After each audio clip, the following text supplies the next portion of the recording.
Entonces, aún como cristianos, aún los santos de Dios van a sufrir. Esta es una verdad innegable. La pregunta no es si vamos a sufrir o si no vamos a sufrir. Debemos saber que vamos a sufrir. Algunos pocos, otros más. La verdad que cuando uno mira a otras personas lo que han sufrido, realmente el sufrimiento de uno no es nada.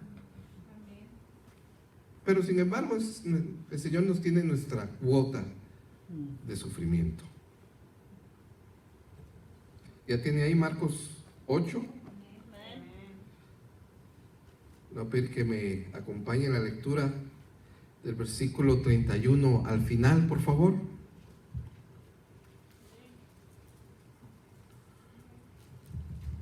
Pero yo lo siento muy serio usted esta tarde. Yo me imagino que ya vino almorzado, bueno, desayunado. Y que después del servicio, me imagino, ¿verdad? Una buena almorzada. ¿Por qué no se voltea y le dice al que tiene atrás, Dios te bendiga? Salúdele al que tiene atrás, Dios te bendiga. Qué bueno verte. Qué bueno ver a hermano Sergio nuevamente por acá. Dios te bendiga.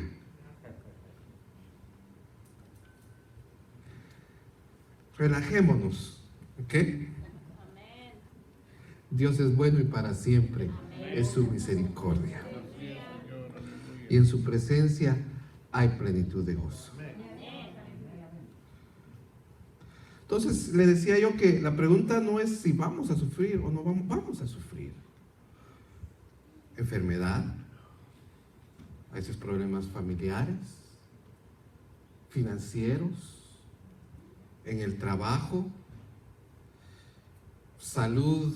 Sería una lista interminable de las cosas que pasan en la vida y que nos causan sufrimiento. Perder a un ser querido, perder a un ser muy amado, una traición, una mentira, muchas cosas causan sufrimiento al corazón del hombre y la mujer.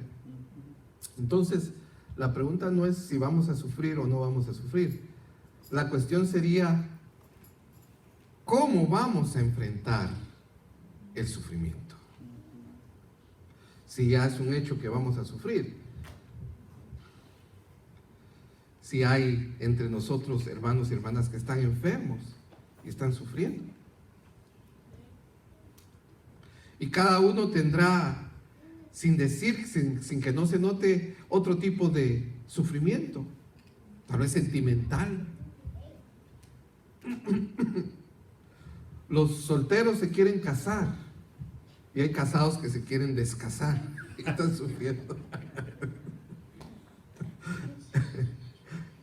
Pero debemos ver la experiencia, a la luz de esto debemos ver la experiencia de nuestro Señor Jesucristo, hermanos, porque eso nos va a dar propósito. Vamos a ver que nuestro sufrimiento no fue al azar, no es mala suerte, no son cosas del destino, sino que en Dios tienen un propósito. Y eso nos va a dar mucha esperanza. Y entendiendo esto, hermanos, incluso con Cristo en medio del sufrimiento, nos vamos a poder gozar. Eso es algo sobrenatural, pero Cristo lo puede hacer en nosotros. Eso es imposible que nosotros nos regocijemos en el sufrimiento, pero la obra de Cristo, el compañerismo de Cristo, comprender el propósito, ver los sufrimientos de Cristo, eso nos va a dar esperanza y el Señor nos va a dar gozo. Amén. Leámoslo entonces, por favor, versículo 31. Y comenzó a enseñarles que era necesario, note, era necesario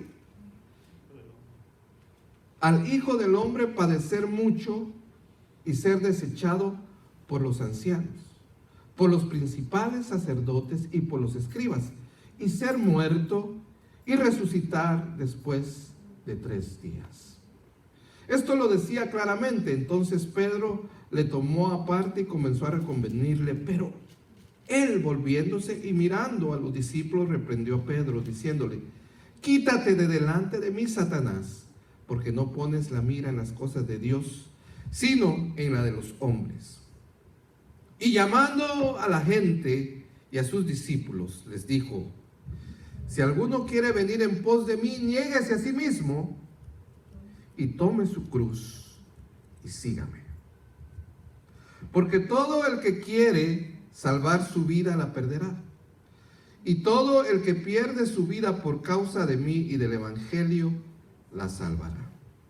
Porque todo el que quiere salvar su vida la perderá. Perdón, ya lo había leído, ¿verdad? Y todo el que pierde su vida por causa de mí y del Evangelio la salvará. 36. Porque ¿qué aprovechará al hombre si ganare todo el mundo y perdiere su alma?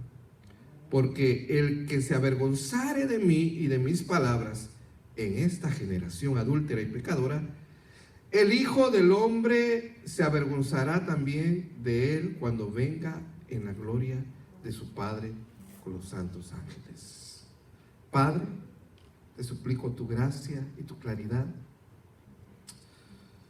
El Espíritu Santo, tu Espíritu Santo sea el maestro esta tarde, Señor, para que quede esta palabra en nosotros, para que en medio de la dificultad y sufrimiento podamos tener la victoria, comprendamos que hay un propósito y que tengamos esperanza y que de una manera sobrenatural nos podamos gozar. Esto es contra la mente humana. Yo sé que en mí mismo no tengo la capacidad de explicar esto y nuestra mente, Señor, es muy corta para comprenderlo. Por eso te pedimos la obra de tu Espíritu Santo para que esta palabra, Señor, haga la obra para la cual tú la has enviado. Te lo pedimos en el nombre de Jesús. Amén. Amén, amén. Versículo 31. Y comenzó a enseñarles que le era necesario. No les dijo solamente que les enseñó que tenía que padecer mucho. El Señor Jesús sabía su destino. La sección anterior de las Escrituras es cuando lo identifican a Él como el Cristo. ¿Quiénes dicen los hombres que soy yo?, preguntó a sus discípulos.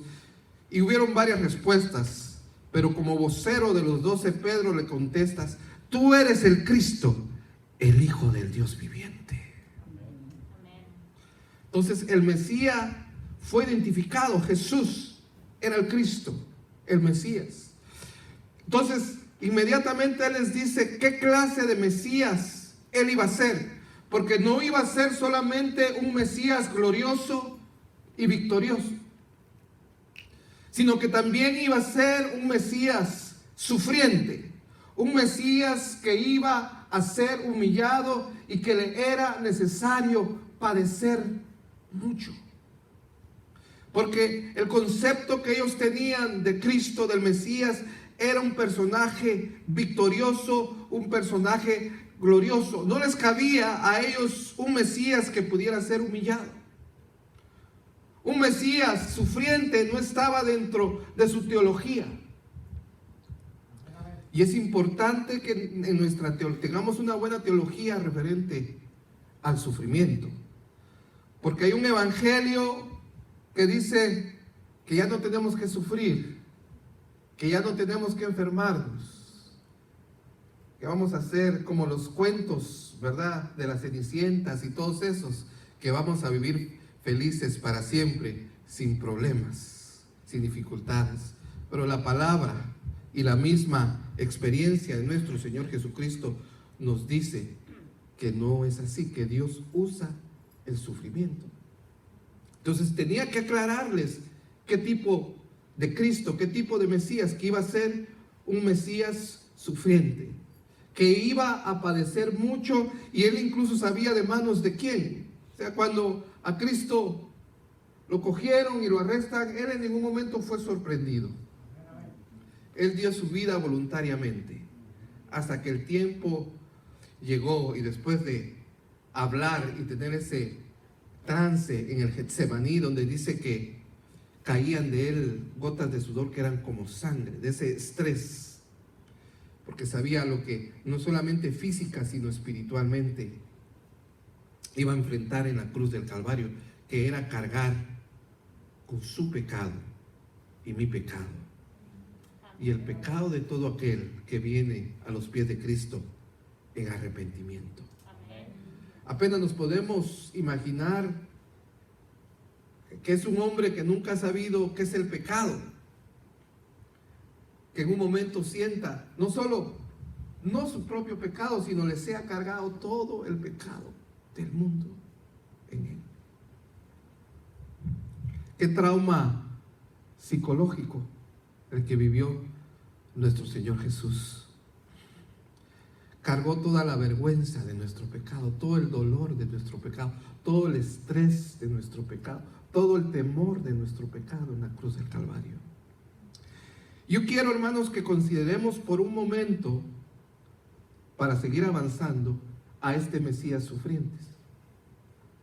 Que consideremos por un momento su humillación, y yo hice una pequeña lista acá. Y desde que nació, Herodes lo trató de matar. ¿Se recuerda usted que cuando se manifiesta y va a su pueblo, a Nazaret, es rechazado? Y lo tratan de matar. No en todos los pueblos le recibieron. De algunos pueblos lo echaban al Hijo de Dios. O sea, él siempre vivió en el rechazo. No solo fue la cruz del Calvario, sino toda su vida. Sospechaban que era un hijo de fornicación y lo acusaron. Y está en los evangelios: tú eres hijo de fornicación. Su propia familia, sus hermanos, no lo comprendían y pensaron que estaba lunático.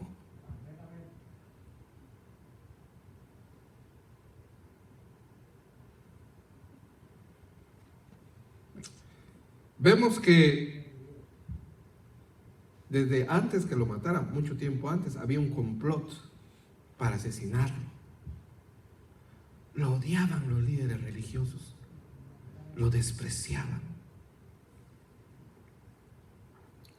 Y mire todas las circunstancias. Es traicionado por una de las personas que tenía más cerca de él, por alguien en que él confiaba. Se le dio la caja o la bolsa de dinero, y haber estado sentado muy cerca de él porque mojó su pan, o el Señor Jesús mojó su pan y le dio. Era un hombre cercano a él.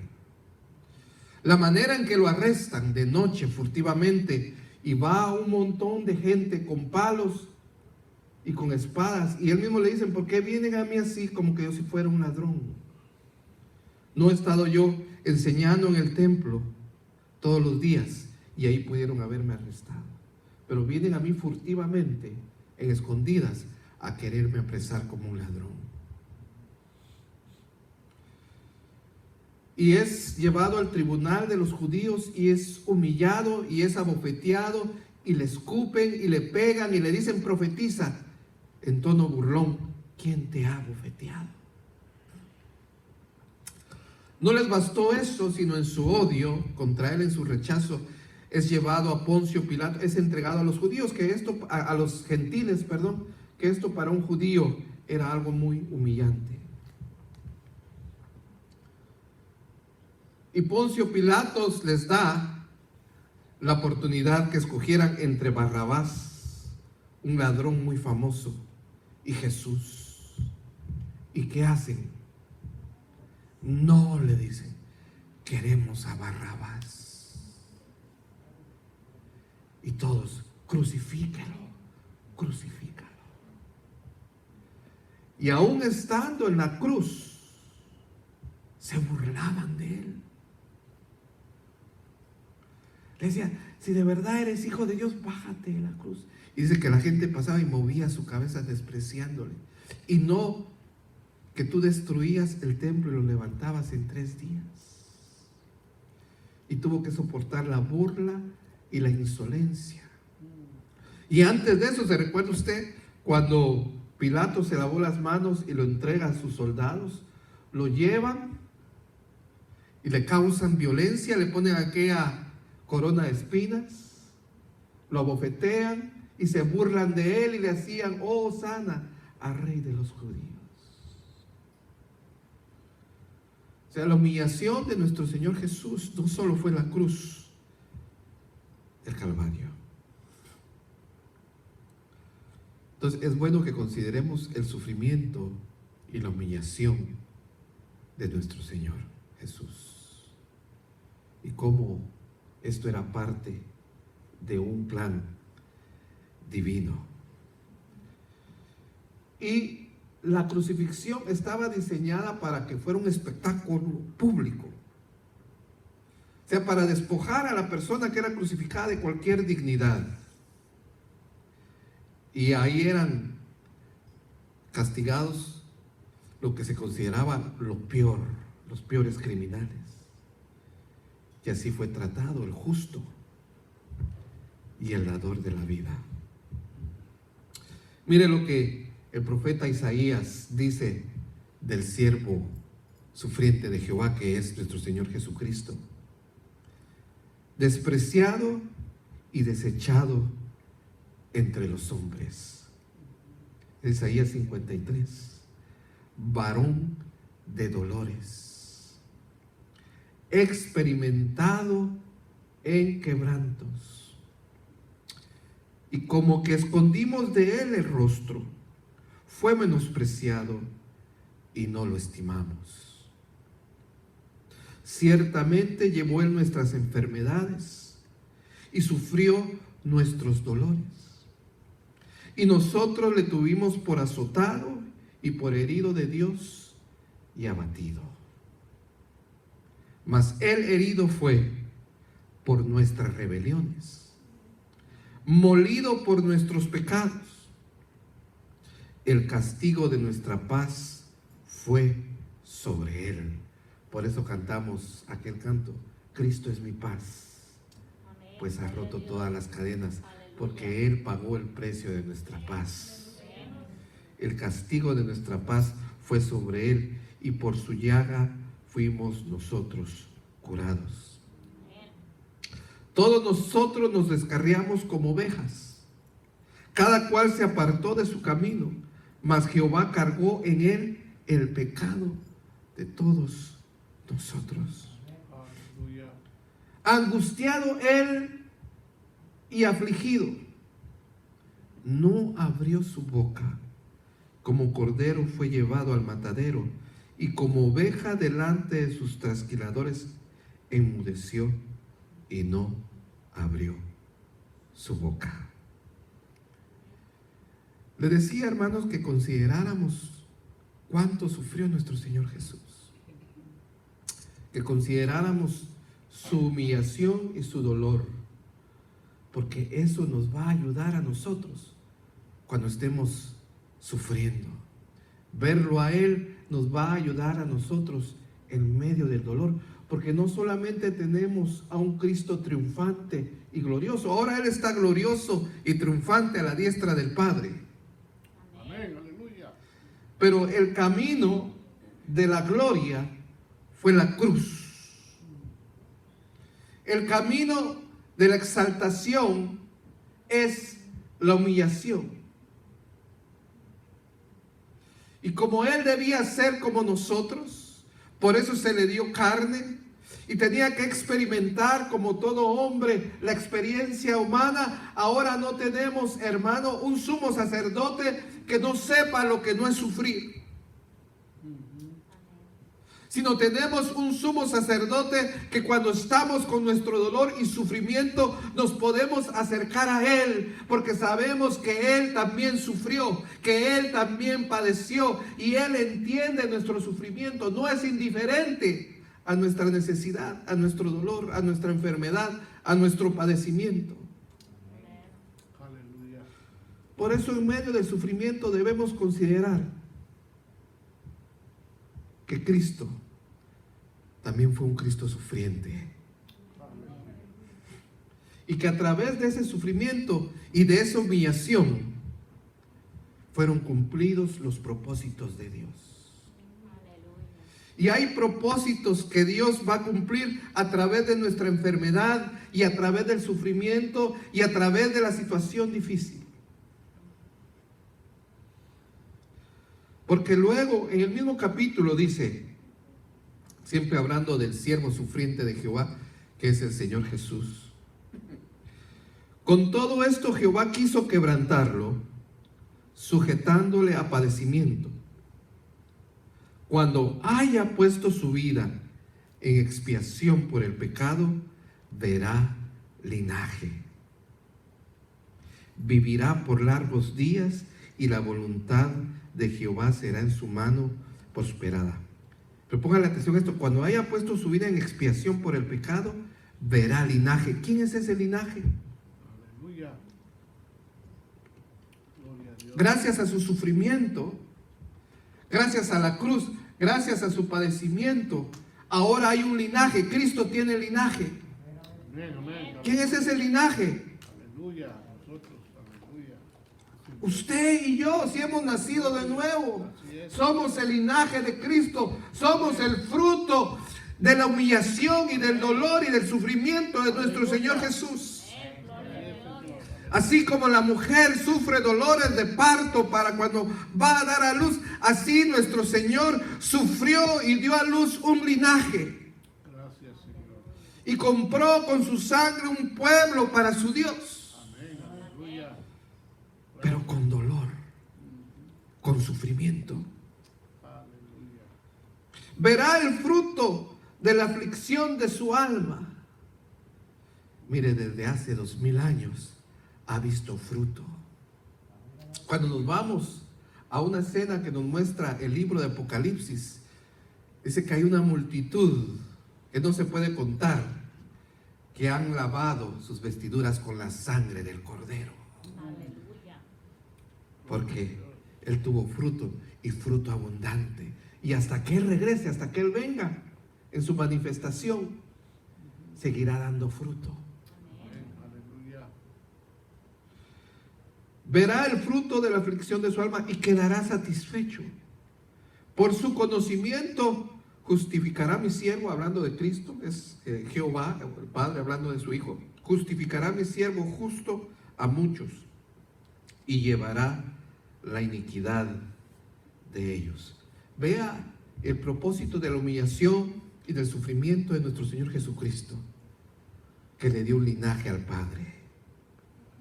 Y ahora nosotros le podemos llamar Padre, al mismo Padre de nuestro Señor Jesucristo, Alabanza sea. gracias a que su alma fue afligida. Así es, Señor.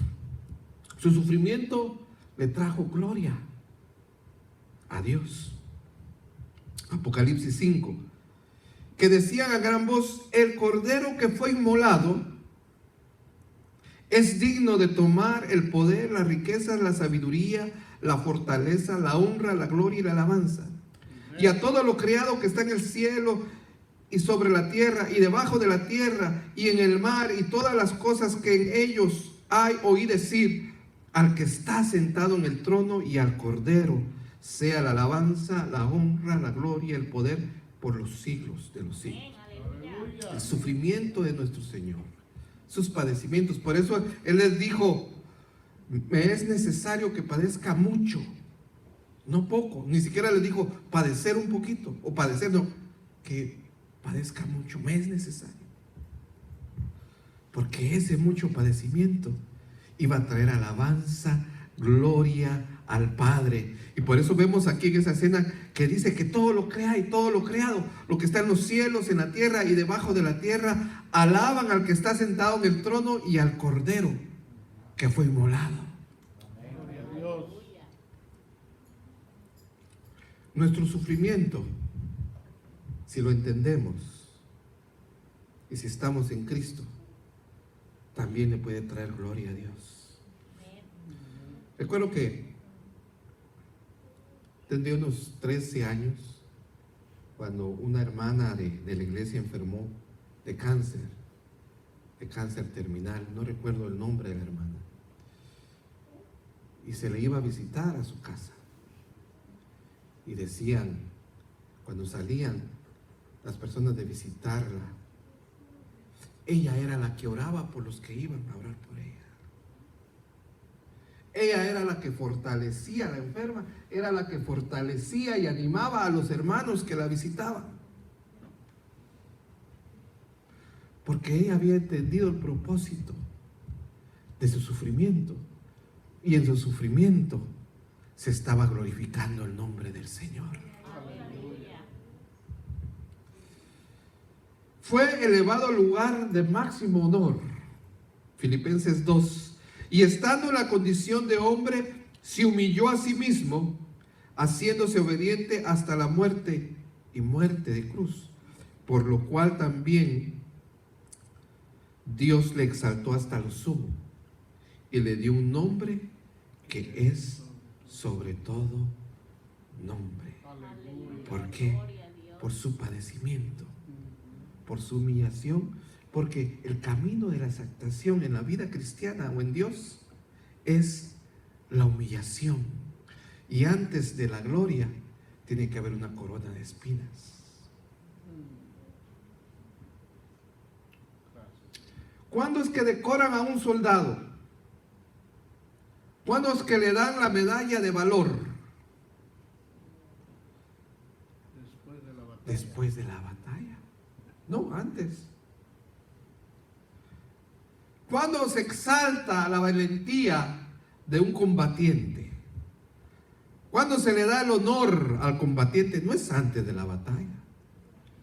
Es después de la... Incluso a los que murieron, pero mostraron su valentía, les dan póstumamente medallas y honra por mostrar la valentía en el campo de batalla.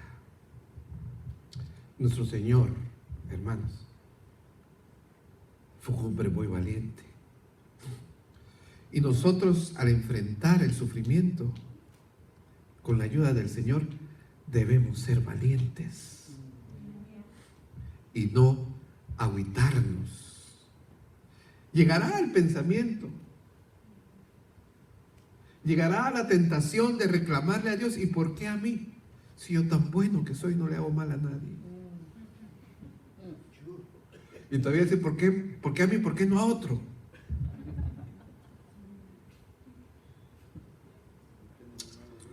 Llegará la tentación de desesperarnos, de entristecernos al ver la enfermedad, al ver los resultados médicos o al ver la situación.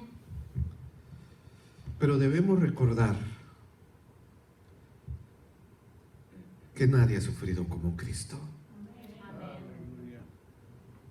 Y que Él ha prometido estar con nosotros hasta el fin. Dijo: en el mundo tendréis aflicciones, pero no temáis, porque yo he vencido al mundo. Alabado sea Dios. Ahora, ¿cuál es la respuesta a lo que está diciendo? ¿Cuál es la respuesta natural del hombre al sufrimiento? No. Claro, si hacemos una lista, ¿quiénes quieren sufrir? Pues nadie vamos a poner nuestro nombre, ¿verdad? Nadie queremos sufrir. Le huimos al sufrimiento. Nadie queremos sufrir. Versículo 32 y 33. Esto les decía claramente. Entonces Pedro le tomó aparte. Ay, Señor, no sabes lo que estás diciendo. ¿Cómo dices esas cosas, Señor? Por eso lo tomó aparte y comenzó a reconvenirle. Tal no te, los otros pasajes paralelos dicen: tal no te acontezca, Señor. Pero él, volviéndose, o sea, el Señor Jesús, y mirando a los discípulos, reprendió a Pedro diciendo: quítate de delante de mí, Satanás, porque no pones la mira en las cosas de Dios, sino en las cosas de los hombres. Porque era a través de ese sufrimiento, era a través de ese padecimiento, que Dios iba a traer salvación, que iba a haber un linaje, que iba a haber gloria, que iba a haber honor, que Cristo iba a ser exaltado sobre todas las cosas, que se le iba a dar un nombre que es sobre todo nombre. Y ahora por eso podemos clamar al nombre de Jesús, porque de ahí viene nuestra ayuda. Pero era necesario el sufrimiento. En nuestra vida es necesario también el sufrimiento, para que experimentemos a Dios de otra manera. Ahora, lo que el diablo ofrece es: no tienes por qué sufrir. Para de sufrir. Otra vez le llevó el diablo a un monte muy alto y le mostró todos los reinos del mundo y la gloria de ellos. Y le dijo: todo esto te daré si postrado me adorares. No tienes que sufrir. No tienes que ir a la cruz. Yo te puedo dar los reinos de la tierra. No es necesario el sufrimiento. Pero el Señor Jesús sabía que era necesario el sufrimiento. El Señor Jesús sabía que era necesario tomar aquella copa amarga de dolor. Y luego entonces del sufrimiento, de la cruz, de la corona de espinas, ahora Él es Rey de reyes y Señor de señores. Y pronto volverá a tomar todo reino, toda nación, y será exaltado. Todo ojo le verá, toda rodilla se doblará y toda lengua confesará que Jesucristo es el Señor, para gloria del Padre. Pero ¿sabe qué, hermano? Cuando le miremos sus manos, vamos a ver que fue clavado. No va a ocultar sus heridas, para que lo identifiquemos. Él es el crucificado. Le vamos a ver su costado y vamos a ver su herida en su costado. Porque ahí en su costado, hermano, está nuestra sanidad. Y ahí en sus manos que fueron clavadas están las caricias en medio de nuestro sufrimiento. Manos cariñosas, manos de Jesús.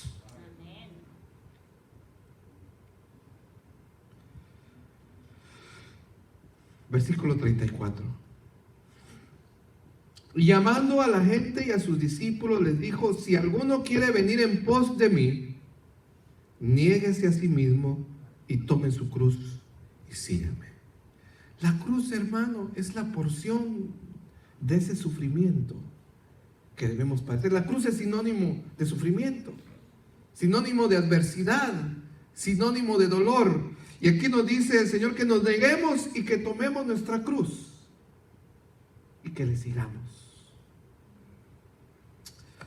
Romanos 8, 17 y 18. Y si hijos, también herederos. Aleluya. Herederos de Dios y coherederos con Cristo. Es que lo que nos espera, hermano, la herencia que tenemos en los cielos. Qué bueno si logramos cosas acá. Qué bueno si tenemos casas acá. Si tenemos carros acá. Qué bueno si tenemos buenos trajes. Si tenemos buenas vacaciones. Excelente. Pero no es de comparar con esa herencia que nos espera. Si es que padecemos juntamente con Él, para que juntamente con Él seamos glorificados. Aleluya. O sea, vamos a sufrir porque vamos a sufrir. Va a venir la adversidad. Va a venir el día de angustia en nuestra vida. Sí va a venir. Seguramente que sí. Pero debemos saber que hay un propósito. Debemos saber que ahí en medio de la tormenta estamos en las manos de Dios y que Él cumplirá su propósito. Debemos saber que nuestro dolor y nuestro sufrimiento Dios lo puede usar para su gloria. Y al final para nuestro beneficio, porque alguna lección nos enseñará y para testimonio de otros. Que me han dicho varias hermanas que sabemos que la hermana Blanques está viniendo a la iglesia y con mucho dolor. Es más, le hemos dicho: hermana Blanques, no se preocupe, tiene mucho dolor, quédese en su casa, hermana Blanques. Y ha dicho: no, hermano, de todos modos, si me quedo en la casa no se me va el dolor. Y cuando me operen, entonces ahí sí ya no voy a poder ir unos días a la iglesia, entonces voy a ir hasta el último día que pueda. Las hermanas me han dicho: mire, hermano, y a veces yo por un dolor de cabeza dejo de ir a la iglesia. Y el testimonio, el sufrimiento que está padeciendo la hermana Blanquis es de bendición, porque nos inspira y nos habla de que tenemos que esforzarnos en las cosas del Señor. Pues tengo por cierto que las aflicciones del tiempo presentes no son comparables con la gloria venidera, que en nosotros ha de manifestarse. Sí, hoy nos enfermamos, hoy nos duelen los callos, nos enfermamos de la garganta, nos duele la cabeza, nos golpeamos, nos pueden pasar muchas cosas, pueden pasar situaciones en nuestra vida, situaciones en nuestra familia. Somos débiles, tenemos un cuerpo débil. Pero dice ahí que en nosotros se ha manifestar una gloria. Va a llegar un momento, hermano, en que ya no va a haber enfermedad, en que ya no nos vamos a tener que preocupar por nada, en que ya no vamos a necesitar la luz del sol, porque el mismo Señor Jesús será nuestra luz radiante. Y dice que ya no habrá más llanto, ni más tristeza, ni más dolor, porque entonces Cristo nos pastoreará. Aleluya.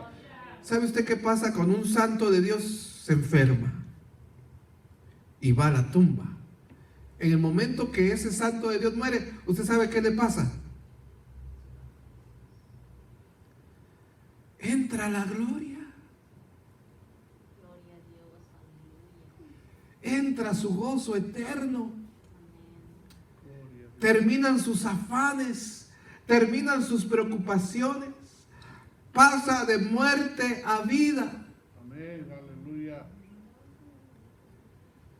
Y cuando cierra los ojos acá en ese último sueño y los abre, ¿sabe qué es lo primero que mira? A Cristo en su gloria. Amén. Si eso es lo que estamos buscando, ver a Cristo en su gloria.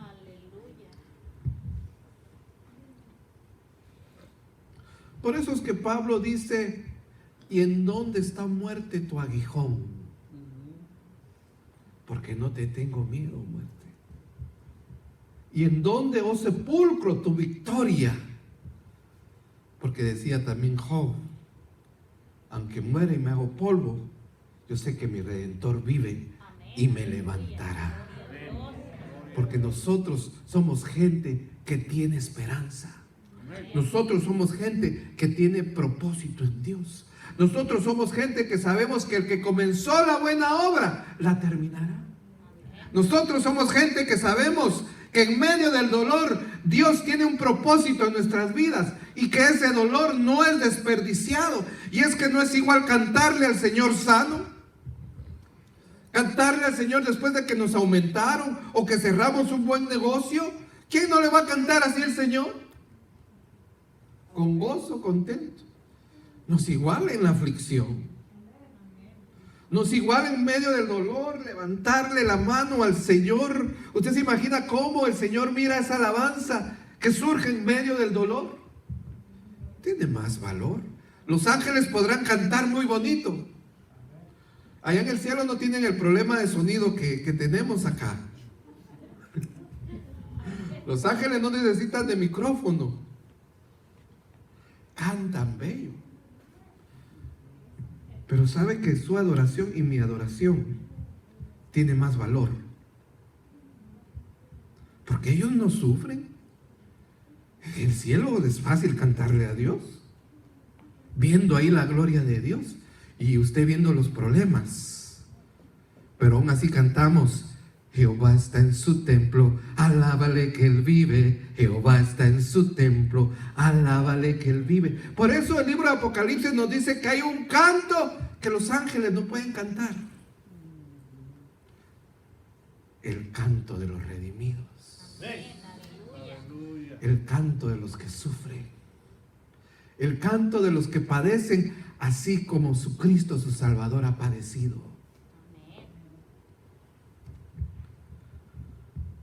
¿Dónde me quedé, hermano Patzán?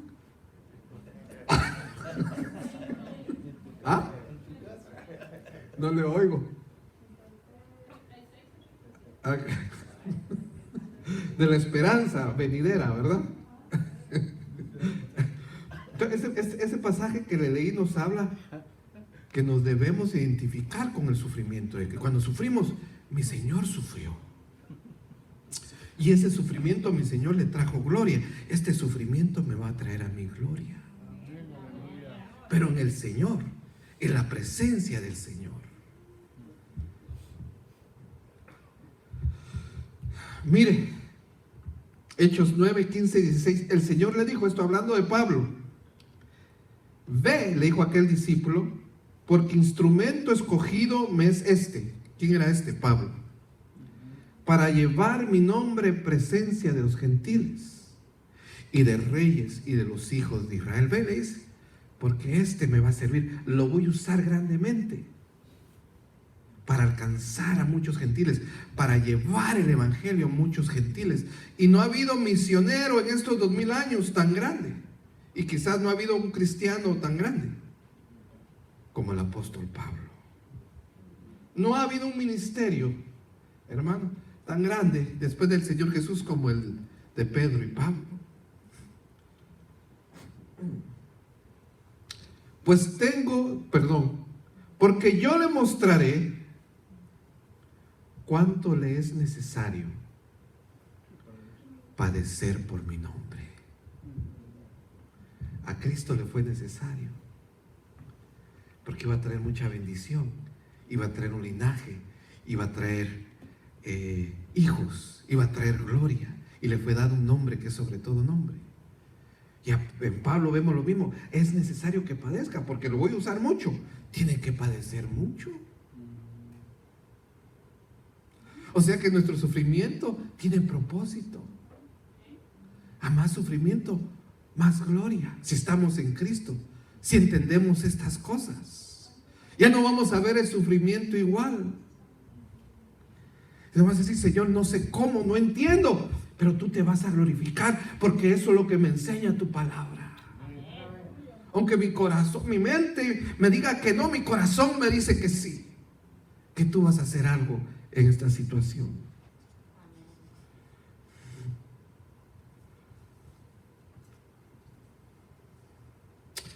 Versículo 35 en adelante. Porque todo el que quiera salvar su vida y la perderá. El que no quiera sufrir, de todo modo va a sufrir. Y todo el que pierda su vida por causa de mí y del evangelio, la salvará. Porque ¿qué aprovechará el hombre si ganare todo el mundo y perdiere su alma? ¿O qué recompensa dará el hombre por su alma? ¿Qué pago podría dar el hombre por su alma? ¿Qué pago podría dar yo por mi alma? ¿Cómo podría pagar el perdón de mis pecados? ¿Cómo podría comprar la vida eterna? ¿Cómo podría comprar la esperanza de la resurrección? Eso ningún dinero del mundo lo puede comprar. ¿Cómo podríamos pagar por nuestra alma? No podemos. Eso fue lo que hizo Cristo por nosotros, lo que nosotros no podíamos hacer. ¿O qué recompensa dará el hombre por su alma? Porque el que se avergonzare de mí y de mis palabras en esta generación adúltera y pecadora, el Hijo del Hombre se avergonzará también de él cuando venga en la gloria de su Padre con los santos ángeles.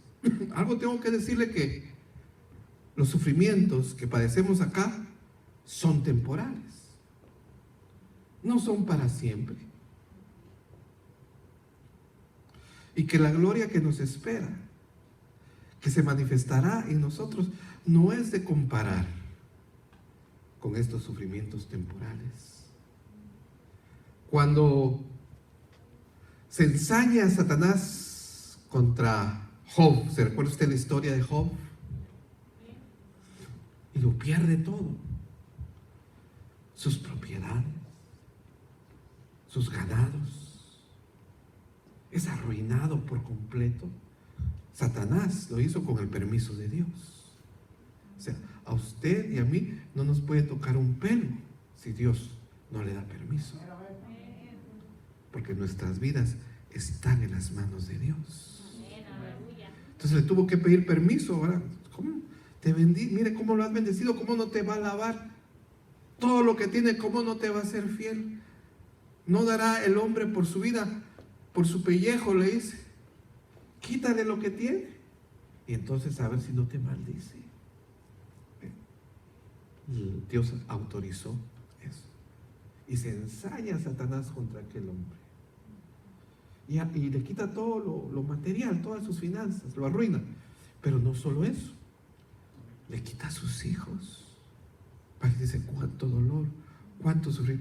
Una tragedia en un mismo día. Y mire lo que dijo este hombre. Solo estoy recordando porque usted ya sabe esto. Desnudo salí del vientre de mi madre y desnudo volveré allá. Jehová dio, Jehová quitó. Sea el nombre de Jehová bendito. ¿Cómo le quedaría el ojo a Satanás? Cuadrado.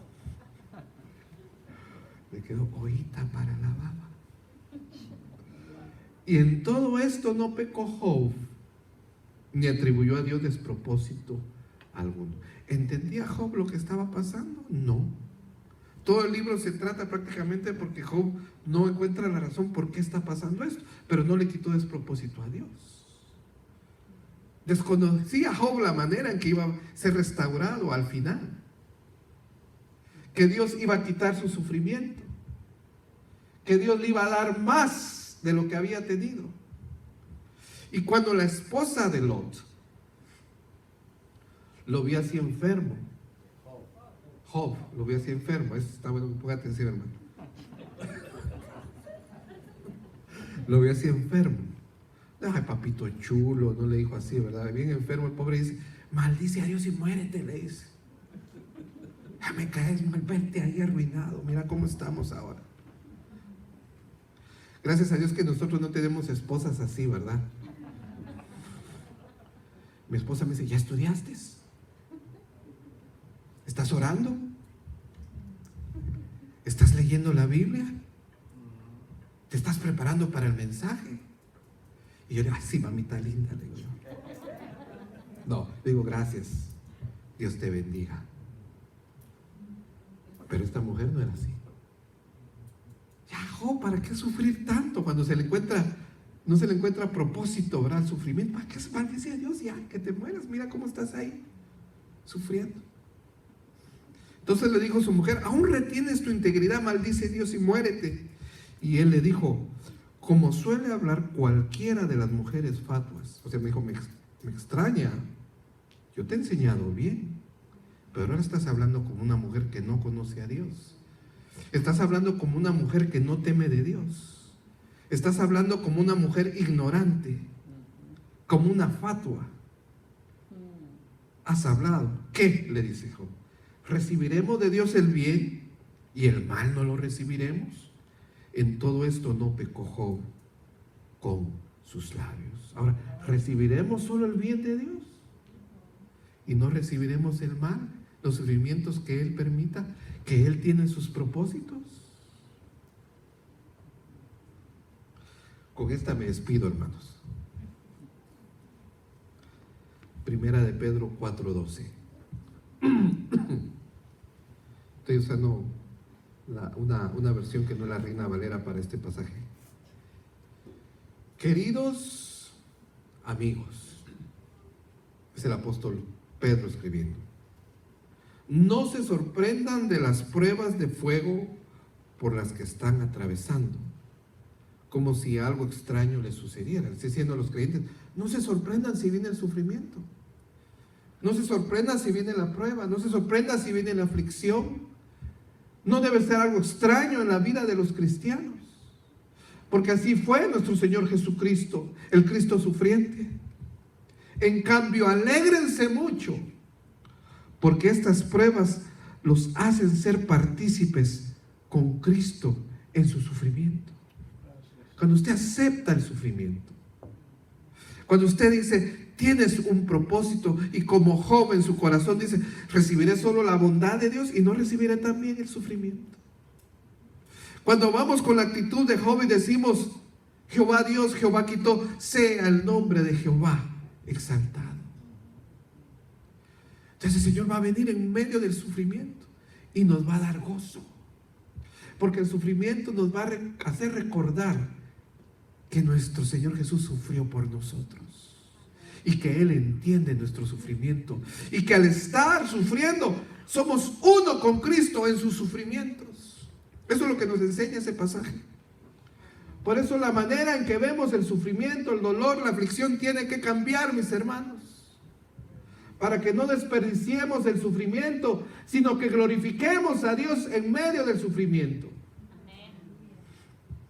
En cambio, alégrense mucho por estas pruebas, porque los hacen partícipes con Cristo de su sufrimiento, para que tengan la inmensa alegría de ver su gloria cuando sea revelado a todo el mundo. Si ahora nos gozamos con Cristo que no le vemos, solo nos podemos imaginar esa gloria. ¿Se imagina usted cómo será cuando le veamos? Si nos insultan porque llevan el nombre de Cristo, serán bendecidos, porque el glorioso Espíritu de Dios reposa sobre ustedes. O sea, sufrimientos que no hemos buscado. Entendamos que vienen de parte de Dios. No le estamos pidiendo al Señor, Señor, hazme sufrir. No va a encontrar usted nunca una oración así en la Biblia. Pero mire, hay unos que sufren, pero ese no es el sufrimiento que usted dice. Y sin embargo, si sufren, que no haya sido porque mataron, robaron, causaron problemas o se entrometieron en asuntos ajenos. Eso no, esos son que uno se lo busca. En cambio, no es nada vergonzoso sufrir por ser cristianos. Alaben a Dios por el privilegio de que los llamen por el nombre de Cristo. No, pero que se pongan, los que pueden, que se pongan de pie por un momentito, por favor. Voy a pedir a Leo y al hermano Santana, si se puede, para que ministremos al Señor, ministremos esta palabra. Y al final le voy a pedir al hermano Fernando, yo lo voy a llamar para que ore, cierre el servicio y ore por las ofrendas. Entonces, hermanos, glorifiquemos a Dios en medio del sufrimiento. Identifiquémonos con los sufrimientos de Cristo, porque eso nos da esperanza y propósito. En el sufrimiento Dios nos enseña y nos revela más de Cristo. En el sufrimiento podemos ver la gloria de Cristo. Mire, Job al final del libro dice: de oídas te había oído, mas ahora mis ojos te ven. El sufrimiento nos hace ver la gloria de Dios. Alégrense mucho, porque hay mucha esperanza en medio del dolor, porque nuestro Cristo también sufrió. No solo veamos a Cristo en su gloria, veámoslo en su sufrimiento, y no desperdiciemos los dolores, los sufrimientos, los padecimientos que son parte de la naturaleza humana, sino que en ellos sea glorificado el nombre del Señor. El Señor es mi pastor. El Señor es mi pastor.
Señor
te falta.